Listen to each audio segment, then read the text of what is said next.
നരഭോജികളായിട്ടുള്ള CPM നേതാക്കന്മാർക്കുള്ള താക്കീതാണ് ഇന്ന് CBI കോടതിയുടെ വിധിയിലൂടെ പുറത്തു വന്നിരിക്കുന്നത്.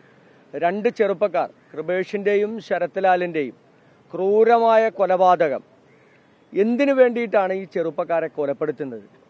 രാഷ്ട്രീയ മേൽക്കോയ്മ അടിച്ചേൽപ്പിക്കുന്നതിന് വേണ്ടി, മറ്റ് രാഷ്ട്രീയ പാർട്ടികളിൽപ്പെട്ട ആളുകൾക്ക് പ്രവർത്തിക്കാൻ അനുവദിക്കാത്ത സാഹചര്യം ഉണ്ടാക്കുന്നതിന് വേണ്ടി, കേരളത്തിൽ ഭരിക്കുന്ന പാർട്ടി CPM പാർട്ടിയുടെ തണലിൽ എന്ത് കാണിച്ചാലും, എന്ത് അക്രമം കാണിച്ചാലും, കൊലപാതകം നടത്തിയാലും സംരക്ഷിക്കാൻ പാർട്ടിയുണ്ട് എന്നുള്ള തോന്നലാണ് ഈ രണ്ട് ചെറുപ്പക്കാരുടെ കൊലപാതകത്തിലൂടെ CPM തെളിയിച്ചിട്ടുള്ളത്.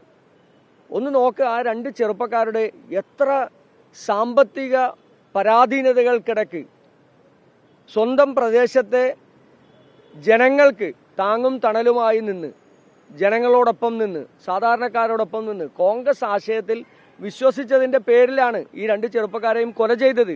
അല്ലാതെ അവരാരും CPMനെ ആക്രമിക്കാനോ CPMനെ ഇല്ലായ്മ ചെയ്യാനോ പോയിട്ടല്ല.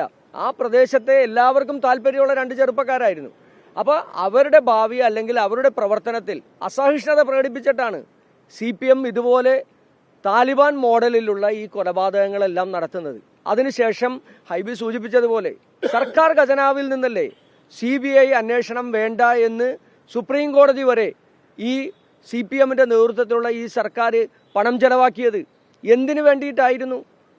KV കുഞ്ഞിരാമൻ അടക്കമുള്ള CPMന്റെ ഉന്നതരായ നേതാക്കന്മാർ, മുൻ MLA അടക്കമുള്ള ആളുകൾ, CPMന്റെ ഏരിയ സെക്രട്ടറിമാരും ലോക്കൽ സെക്രട്ടറിമാരും അടക്കമുള്ള ആളുകൾ പ്രതിയാക്കപ്പെട്ട ഏറ്റവും ക്രൂരമായ ഒരു കൊലപാതകത്തെ ന്യായീകരിക്കാനും വെള്ളപൂശാനും ഈ കൊലപാതകികളെ സംരക്ഷിക്കാനുമുള്ള നടപടികൾ സ്വീകരിക്കുന്നത്. അത് കേരളത്തിലെ പ്രബുദ്ധരായ ജനങ്ങളോടുള്ള സർക്കാരിൻ്റെ വെല്ലുവിളിയാണ്. ആ പണം, ആ ചെലവാക്കിയ പണം, ഈ പ്രതികളെ രക്ഷപ്പെടുത്താൻ ചെലവാക്കിയ പണം, സർക്കാരിൻ്റെ പണം CPM തിരിച്ചടക്കാനുള്ള സാമാന്യമായ മര്യാദയെങ്കിലും കാണിക്കണം. ഇത്തരത്തിൽ മനസാക്ഷി മരവിച്ച ആളുകളായി CPM നേതാക്കന്മാർ മാറാൻ പാടില്ല എന്നുകൂടി പറയുന്നു. കേരളത്തിലെ പൊതുസമൂഹത്തിനിടയിൽ പ്രവർത്തിക്കുന്ന ഒരു രാഷ്ട്രീയ പാർട്ടിയല്ലേ? അങ്ങനെ പെട്ടെന്ന് ചിത്രത്തിൽ നിന്ന് പോകുന്ന ആളുകളാണോ CPM? ഇത്രയധികം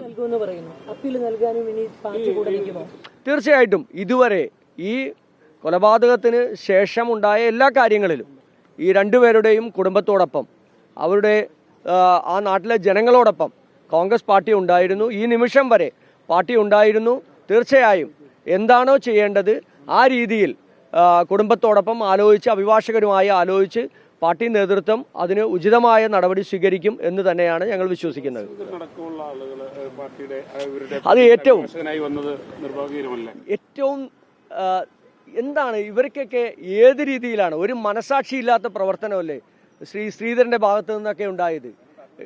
ഈ അഭിഭാഷകനായി ഈ കൊലപാതകം മുഴുവൻ നടക്കുന്ന സമയത്തും ഈ കൊലപാതകം നടന്നതിന് ശേഷവും അതിൻ്റെ നിയമപരമായിട്ടുള്ള എല്ലാ കാര്യങ്ങളും കൈകാര്യം ചെയ്ത അന്നത്തെ KPCCയുടെ വൈസ് പ്രസിഡന്റ് കൂടിയായിട്ടുള്ള CK ശ്രീധരനെ പോലെയുള്ള ആളുകൾ അഭിഭാഷകരായി ഇവിടെ വന്ന് ഈ കേസിൻ്റെ തുടക്കം മുതൽ നിന്നിട്ട് CPMനോടൊപ്പം ചേർന്ന് CPM ഈ കേസ് ബോധപൂർവം അട്ടിമറിക്കുന്നതിന് വേണ്ടി CK ശ്രീധരനെ പോലെയുള്ള ആളുകളെ വിലക്ക് വാങ്ങി എന്നുള്ളതാണ്.